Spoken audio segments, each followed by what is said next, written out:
Evening students, मैं विकास परमार एक बार फिर आप लोगों का स्वागत करता हूं। तो बच्चों, प्रैक्टिस सेट नंबर आज ये 9 आपके साथ है। 9 बजे हम डेली लाइव रहते हैं, डेली जुड़े। और अब तो मैं थोड़ा इंप्रूवमेंट और कर गया हूं, अब मैं पीपीटी बनाना भी सीख गया हूं। हरियाणा में राष्ट्रीय जीव आनुवांशिकी संस्थान ब्यूरो कहां पर है? ए ऑप्शन है हिसार के अंदर, B Faridabad, C Karnal, D Rohtak. Answer is C. 1985 के टाइम पे बना था ब्यूरो। लेकिन अगर पूछ लिया जाए राष्ट्रीय पशु आनुवांशिकी संस्थान कब बना था? 1984 में। ये भी करनाल में है, ब्यूरो भी करनाल के अंदर है। ठीक है, करनाल को एग्रो हब भी कहते हैं, याद रखना इस पॉइंट को। करनाल को कर्ण नगरी भी कहते हैं, कर्ण झील करनाल के अंदर है। केंद्रीय मिट्टी लवणता अनुसंधान जो है वो 1969 में बना था करनाल के अंदर। एनडीआरआई नेशनल डेयरी वाला है, वो भी 1955 में बना था करनाल के अंदर। कुंजपुरा में पहला सैनिक स्कूल जो था वो भी 1961 में बना था करनाल के अंदर। कल्पना चावला का जन्म जो था 1961-62 है, चेक कर लेना एक बार अच्छी तरीके से, कंफ्यूज है इस क्वेश्चन के ऊपर। उसके बाद क्वेश्चन नंबर दूसरा, निम्नलिखित में से किस गुरुद्वारे में सिखों के 10वें गुरु गोविंद सिंह जी 52 दिन रुके थे और युद्ध के दौरान अपने शस्त्रों को धोया था? A option Rajghat Gurudwara, B Gurudwara Kapal Mochan, C gurdwara Chhathi Patshahi, D इनमें से कोई नहीं। Right answer is Kapal Mochan. बिल्ली की लाश मेरे कपाल में चढ़ गई, तो बिलासपुर के अंदर है कपाल मोचन गुरुद्वारा। यहाँ पे गुरु गोविंद सिंह जो थे वो 10वें गुरु थे, वो यहाँ पे रुके थे। 9वें गुरु तेग बहादुर थे। राजघाट गुरुद्वारा कुरुक्षेत्र में है, ये 10वें गुरु से संबंधित था। छठी पातशाही, 9वीं पातशाही और 10वीं पातशाही कुरुक्षेत्र के अंदर है। दमदमा जो गुरुद्वारा है वो भी कुरुक्षेत्र में है, 10वें गुरु से संबंधित कर लेना उसको भी। और जोरा साहिब गुरुद्वारा, मैंने बताया था ना, जोर लगाओ दम लगाओ, कुरुक्षेत्र जीत तभी पाओगे आप लोग। तो जोरा साहिब भी कुरुक्षेत्र में, दमदमा भी कुरुक्षेत्र में। और गुरुद्वारा दशमेश भी मैंने आपको बताए थे, महेंद्रगढ़ के नारनौल में पड़ता है। उसके बाद क्वेश्चन नंबर 3, बेगना नदी की एक सहायक नदी कौन सी है? बेगना नदी किसकी सहायक नदी है? ए ऑप्शन है टांगरी, बी है मारकंडा, सी है दोहन, डी है सरस्वती। तो मैंने आपको बताया था मारकंडा की सहायक नदी है। मारकंडा की सहायक नदियों की बात करता हूं तो रण, बेगना, नकटी, बलियाड़ी और एक एक जो है वो आमरी। आमरी आमरी ये तो है ही है। टांगरी भी मारकंडा की सहायक नदी है, और टांगरी और मारकंडा दोनों सरस्वती की सहायक नदी है, और सरस्वती घग्गर की भी सहायक नदी है। दोहन जो नदी है वो मैंने आपको बताया था, दोहन नदी महेंद्रगढ़ के अंदर बहती है और महेंद्रगढ़ में लुप्त हो जाती। 50 किलोमीटर बहने वाली नदी दोहन नदी है। ये राजस्थान के नीम का थाना से निकलती है। उसके बाद अगर पूछा जाए टांगरी, मोर पे टांग पर मोर नाचता, तो मोरनी की पहाड़ियों से निकलती है। सरस्वती जो नदी है वो हरियाणा में यमुनानगर में आदि बद्री से प्रवेश करती है। ये पॉइंट याद रखने का है। अगले क्वेश्चन नंबर पे आता हूं, क्वेश्चन नंबर 4, शिवालिक पहाड़ियां हरियाणा के किस भाग में स्थित है? ये अगर हरियाणा है तो हरियाणा का ये वाला पोर्शन जो है वो शिवालिक मैदान वाला है। तो इसमें आ जाएगा आपका उत्तर योग या पूर्व योग या उत्तर पूर्व। ठीक है, यहाँ पे उत्तर पूर्व में सबसे ज्यादा बारिश भी होती है, इस पॉइंट को भी याद रखना आप लोग। और शिवालिक जो मैदान है वो अंबाला में, यमुनानगर में, पंचकुला के अंदर फैले हुए हैं। शिवालिक मैदान 1.67% भाग पे है, जबकि अरावली मैदान 3.09% भाग पे है। शिवालिक के नीचे वाला मैदान गिरिपाद मैदान है, वो भी अंबाला, यमुनानगर और पंचकुला में है। 25 किलोमीटर पट्टी के रूप में है गिरिपाद मैदान। अगला क्वेश्चन, हरियाणा में घग्गर अकरा नदी पे कौन सा बांध है? तो ए ऑप्शन मसाणी बांध, ये रेवाड़ी में है। साहिबी नदी पर ओट्टू बांध इज द राइट आंसर, ये सिरसा के अंदर है। और मैं एक फॉर्मूला बता रहा हूं आप लोगों को घग्गर की नदी को याद करने का, याद कर लेना। कौशल्या कौशल्या घाघरा पहनकर छम छम करके दीवाना बनाती है। तो कौशल्या से कौशल्या बांध, घाघरा से घग्गर नदी पर है, छम छम से छामला बांध, दीवाना से दीवाना वाला बांध, और एक ओट्टू बांध, ये सारे के सारे घग्गर नदी के ऊपर है। घग्गर नदी पंचकुला में प्रवेश करती है, आपको पता है। कालका से प्रवेश करती है। अनंतपुर डैम जो है वो फरीदाबाद के अंदर है, ये ग्रेविटी बांध है। यमुना नदी के ऊपर बांधों का फार्मूला और सुन लो, जो था, रेणुका नाम की कोई लड़की थी, रेणुका ने किशन को लाख बार समझाया कि लाल टोपी पहनकर हाथी देखने चलेंगे। तो रेणुका से रेणुका बांध, किशन से किसाऊ बांध, लाख बार से लखवार बांध, लाल टोपी से लाल टोपी वाला बांध जो यमुनानगर के अंदर है, और हथनीकुंड बैराज जो यमुनानगर के अंदर है। हथनीकुंड बैराज 1999 में इसका नाम हथनीकुंड पड़ा, पहले ताजे वाला था ये। हरियाणा में कौन सा भौगोलिक क्षेत्र राज्य का सबसे बड़ा भौगोलिक क्षेत्र है? शिवालिक मैदान तो मैंने आपको बताया 1.67% पे है। अरावली मैदान 3.09% भाग पे है। घग्गर यमुना मैदान 93.76% भाग पे है। घग्गर यमुना मैदान जो है इनको जलोढ़ मैदान भी कहा जाता है। जलोढ़ मिट्टी को दो भागों में बांटा जाता है, पुरानी जलोढ़ मिट्टी, नई जलोढ़ मिट्टी। जो नई जलोढ़ मिट्टी उसको खादर कहते हैं, जो यमुना नदी का नीचे वाला स्थान है उसको खादर कहते हैं, ऊंचे स्थान को बांगर कहते हैं। अगला क्वेश्चन, वेदों की ओर लौटो का नारा किसने दिया? ए ऑप्शन स्वामी विवेकानंद ने, बी ऑप्शन जो है वो स्वामी दयानंद सरस्वती ने, सी ऑप्शन अरविंद घोष ने, और डी ऑप्शन बाल गंगाधर तिलक। ये आंसर है स्वामी दयानंद सरस्वती, इन्होंने ही नारा दिया था। 1875 में आर्य समाज की स्थापना इन्होंने की थी, बंबई में स्थापना की गई थी। 1877 में इनका जो हेडक्वार्टर था वो लाहौर में स्थापित किया गया था। सत्यार्थ प्रकाश नाम की जो किताब थी वो दयानंद सरस्वती की ही है। एक पॉइंट और याद रखना, शुद्धि आंदोलन किसके द्वारा चलाया गया था? तो शुद्धि आंदोलन भी दयानंद सरस्वती के द्वारा ही चलाया गया था। स्वराज जो शब्द है आप लोगों ने कई बार सुना होगा, उस शब्द को गढ़ने वाले स्टार्टिंग में दयानंद सरस्वती ही थे। 1876 के टाइम पे इन्होंने इस शब्द का मतलब यूज किया था एक प्रकार से, लेकिन 1906 में पहली बार शब्द का यूज 1906 में कांग्रेस के कलकत्ता अधिवेशन में दादा भाई नौरोजी के द्वारा किया गया था। भारत भारतीयों के लिए है, ये नारा भी दयानंद सरस्वती का ही है।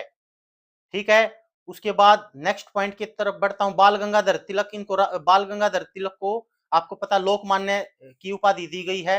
और जो आपका नेकी राम था 1916 में बाल गंगाधर तिलक के साथ मिलकर स्वराज संघ में अहम भूमिका निभाई थी। बाल गंगाधर तिलक ने होम रूल लीग का शुरुआत की थी। होम रूल लीग की शुरुआत दो ने की थी, यानी बेसेंट ने और बाल गंगाधर तिलक ने। ठीक है, बाल गंगाधर तिलक ने पुणे से की थी और एनी बेसेंट ने मद्रास से की थी।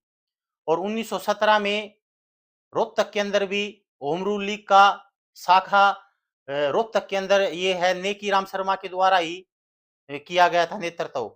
ग्लोबल वार्मिंग के लिए निम्न में से कौन सी गैस प्रभावी है? ग्लोबल वार्मिंग जो होती है, ए ऑप्शन लाइट हाउस प्रभाव, बी ब्लू हाउस प्रभाव, सी ग्रीन हाउस प्रभाव, डी रेड हाउस प्रभाव। ग्रीन हाउस प्रभाव याद रखना, ग्रीन हाउस गैसें कौन कौन सी होती है, इस पॉइंट को भी याद रखना, पेपर में आएगा। ग्रीन हाउस गैसों के अंतर्गत कौन कौन सा आएगा, याद रखना। एक तो कार्बन डाइऑक्साइड आती है, एक मीथेन आती है CH4, एक नाइट्रस ऑक्साइड आती है N2O। ठीक है, और वाटर वेपर भी आते हैं, एक क्लोरोफ्लोरोकार्बन भी आती है। ये सारी की सारी ग्लोबल वार्मिंग गैस है। प्लस में CO2 मैंने आपको बता ही दिया। ठीक है, लेकिन वायु प्रदूषक गैसें, देखो वायु को प्रदूषित करने वाली, पानी को प्रदूषित करने वाली, ऐसे भी क्वेश्चन पूछा जाता है। तो वायु प्रदूषक गैसों के अंदर CO कर लेना, CO2 कर लेना, ठीक है, CFC कर लेना, ठीक है, और CH4 कर लेना, मीथेन कर लेना, N2O नाइट्रस ऑक्साइड कर लेना। ये सारी की सारी वायु प्रदूषक गैस है। और अम्लीय वर्षा कौन सी थी? अम्लीय वर्षा के लिए NO2 याद कर लेना, nitrogen dioxide, SO2 sulphur dioxide याद कर लेना। जहरीली गैस पूछ लिया जाए तो जहरीली गैस में आपको H2S याद कर लेना, हाइड्रोजन सल्फाइड जिसमें अंडे जैसी गंध आती है, कार्बन मोनोऑक्साइड याद कर लेना, क्लोरीन याद कर लेना, और CO2। ये जहरीली टाइप में गैसें होती है जो पर्यावरण को नुकसान भी पहुंचाती है बहुत ज्यादा मात्रा में। अगले क्वेश्चन के ऊपर बढ़ते हैं हम। क्वेश्चन नंबर 9, निम्नलिखित में से कौन सा एक उभयधर्मी है? उभयधर्मी एम्पोथेरिक, मैंने आपको टेबल ये बार बार याद कर ले table, potassium, sodium, calcium, magnesium, aluminium, aluminium के बाद जिंक, जिंक, जिंक के बाद लोहा Fe, उसके बाद Pb लेड, हाइड्रोजन, हाइड्रोजन के बाद कॉपर, कॉपर के बाद Hg मरकरी। तो इसके अंदर है ना, वैसे मेटल जितनी भी मेटल होती है ना वो एसिड के साथ रिएक्शन करती है ना तो हाइड्रोजन गैस निकालती है। अब मेटल के जो ऑक्साइड होते हैं जैसे मतलब CaO हो गया, कैल्शियम ऑक्साइड। कैल्शियम ऑक्साइड जो होता है उसके अंदर जो मेटल ऑक्साइड हो गया वो एसिड के साथ रिएक्शन करेगा ना तो पानी निकालेगा। इस पॉइंट को याद रखना। ये उभयधर्मी होते हैं। कौन कौन से? एक तो एल्यूमिनियम उभयधर्मी होता है, एक आपके पास जिंक उभयधर्मी होता है, एक आपके पास लेड। ये तीन उभयधर्मी है। मतलब इनके अंदर वैसे जो मेटल ऑक्साइड होते हैं ना, जितने भी मेटल ऑक्साइड होते हैं वो सारे के सारे बेसिक प्रकृति के होते हैं, क्षारीय है। लेकिन ये तीनों जो है ना, एल्यूमिनियम, जिंक और लेड, ये उभयधर्मी होते हैं। तो इसके अंदर कौन सा दे रखा है, एल्यूमिनियम वाला दे रखा है Al2O3। ये उभयधर्मी है, मतलब इसमें एसिड के और बेस दोनों के गुण है। हंसाने वाली गैस मैंने आपको बताई कई बार, नाइट्रस ऑक्साइड N2O, ये हंसाने वाली गैस, और NO2 ये ग्लोबल ये अम्लीय वर्षा के लिए रिस्पॉन्सिबल गैस है, NO2 और सल्फर डाइऑक्साइड। उसके बाद क्वेश्चन नंबर 11, जैसे जैसे हम भूमध्य रेखा से ध्रुवों की ओर जाते हैं तो गुरुत्वीय त्वरण का मान जी का मान लो ये आपकी पूरी की पूरी अर्थ है, ये बीच में इक्वेटर लाइन है, ये पोल है, ये जो इक्वेटर लाइन इसके ऊपर सूरज की किरणें परपेंडिकुलर पड़ेगी तो यहाँ का टेम्परेचर ज्यादा तो वायु गर्म हो तो हल्की होकर ऊपर उठेगी तो यहाँ पे वायु नहीं पाएगी, तो एयर प्रेशर हो जाएगा यहाँ पे कम, एयर प्रेशर कम, जी का मान भी कम, वस्तु का वेट भी कम, और यहाँ पे संवहनीय बारिश होगी, ये भी पॉइंट याद रखना। तो ध्रुवों पे वहां पे सूरज की किरणें पहुंच नहीं पाएगी, एयर वहां की गर्म नहीं ठंडी रहेगी, ठंडी है तो वहीं पे रहेगी तो एयर प्रेशर ज्यादा रहेगा, और जी का मान भी ज्यादा रहेगा, और वस्तु का वेट भी ज्यादा रहेगा। ठीक है, तो ये क्वेश्चन कह रहा है जैसे जैसे हम भूमध्य रेखा से ध्रुवों की ओर, तो जी का मान हमेशा क्या हो जाएगा, बढ़ जाएगा, आंसर आएगा बढ़ जाएगा, बढ़ता है, D is the right answer. ठीक है, उसके बाद अगले क्वेश्चन के ऊपर आता हूं, क्वेश्चन नंबर 12, आवर्त सारणी का आविष्कार किसने किया था? ए ऑप्शन न्यूटन ने तो गति के नियम दिए थे, ग्राम बेल इसने फोन की खोज की थी, शायद फोन की। ठीक है, मैडम क्यूरी इसने भी नहीं किया, ये मेंडलीफ था, मेंडलीफ ने की थी आवर्त सारणी की खोज। ठीक है, अमल और क्षार अमल और क्षार से मिलने से लवण और पानी बनाने की अभिक्रिया को क्या कहते हैं? तो भाई सीधी सी बात है, जब एसिड और बेस रिएक्शन करेंगे ना, तो जो साल्ट बनेगा प्लस में पानी बनेगा, तो ये रिएक्शन जो होती है ना, ये न्यूट्रलाइजेशन रिएक्शन होती है, इसको उदासीनीकरण प्रक्रिया कहते हैं। तो बी आंसर आ जाएगा इसका, बी, याद रखना इस पॉइंट को। क्वेश्चन नंबर 14, एसिड रेन के लिए रिस्पॉन्सिबल, अमल पूछ रहा है आपकी बार, गैस नहीं पूछ रहा है, ये पॉइंट याद रखना। मैंने आपको बताया था सल्फर डाइऑक्साइड और NO2 नाइट्रोजन डाइऑक्साइड, ये जब दोनों गैस ऊपर जाएगी बादलों में, तो NO2 तो बनाएगी HNO3 नाइट्रिक एसिड, और SO2 बनाएगी सल्फ्यूरिक एसिड H2SO4।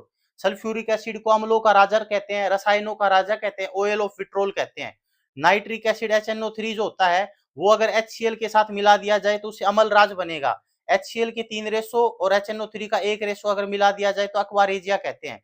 तो ये दोनों एसिड होते हैं H2SO4 और HNO3, जो अम्लीय वर्षा के लिए रिस्पॉन्सिबल गैस होती है। तो इसमें क्या दे रखा, केवल सल्फ्यूरिक अम्ल ना, नाइट्रिक और हाइड्रोक्लोरिक अम्ल ये भी नहीं, सल्फ्यूरिक तथा नाइट्रिक अम्ल, डी आएगा इसका answer, D is the right answer, कर लेना इसको।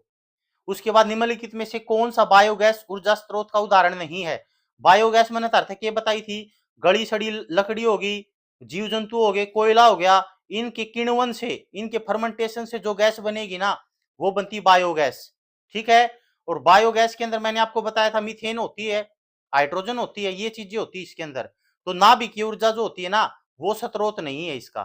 ठीक है, उसके बाद रामकिशन मिशन की स्थापना किसने की थी? ए ऑप्शन है रामकिशन परमहंस ने, स्वामी दयानंद सरस्वती ने, स्वामी विवेकानंद ने, और शंकराचार्य ने। स्वामी दयानंद सरस्वती तो मैं बता ही चुका हूं, आर्य समाज की स्थापना 1885 में, रामकिशन मिशन की स्थापना हुई थी 1897 में, या करी थी स्वामी विवेकानंद ने, याद रखना। एक इंपोर्टेंट पॉइंट और आता है ज्योतिबा फूले का, सत्यशोधक समाज की स्थापना किसने की थी? ज्योतिबा फूले ने की थी। कब की थी? 1873 में की थी। इनकी एक बुक का नाम था गुलामगिरी, याद रखना, गुलामगिरी पुस्तक इन्हीं की है। और कहां पे की थी? महाराष्ट्र में की थी, ये भी पॉइंट याद रखना आप लोग। क्वेश्चन नंबर 17, आर्य समाज की स्थापना किस वर्ष हुई? तो बता ही दोगे 1875 में, कोई दिक्कत नहीं। 1885 में किसकी स्थापना हुई थी? INC की, इंडियन नेशनल कांग्रेस की स्थापना A.O. ह्यूम के द्वारा की गई थी, और उस समय गवर्नर जनरल कौन था? Lord Dufferin. ये पॉइंट भी याद रखना, लॉर्ड डफरिन था उस टाइम पे। अगला क्वेश्चन, भारतीय पुनर्जागरण की सबसे जनक हस्ती किसे माना जाता है? राजा राम मोहन राय, क्योंकि इन्होंने 1828 में ब्रह्म समाज की स्थापना की थी, और इन्होंने 1829 में मिलकर लॉर्ड विलियम बेंटिंग के साथ मिलकर इन्होंने सती प्रथा के ऊपर रोक लगाई थी। ठीक है, ओके, कोई दिक्कत नहीं, यहां तक की बातें आपको समझ में आ गई होगी। वीडियो को जरूर शेयर करें, और ये जितने भी नोट्स है वो आपको टेलीग्राम चैनल पर मिलेंगे आपके। धन्यवाद।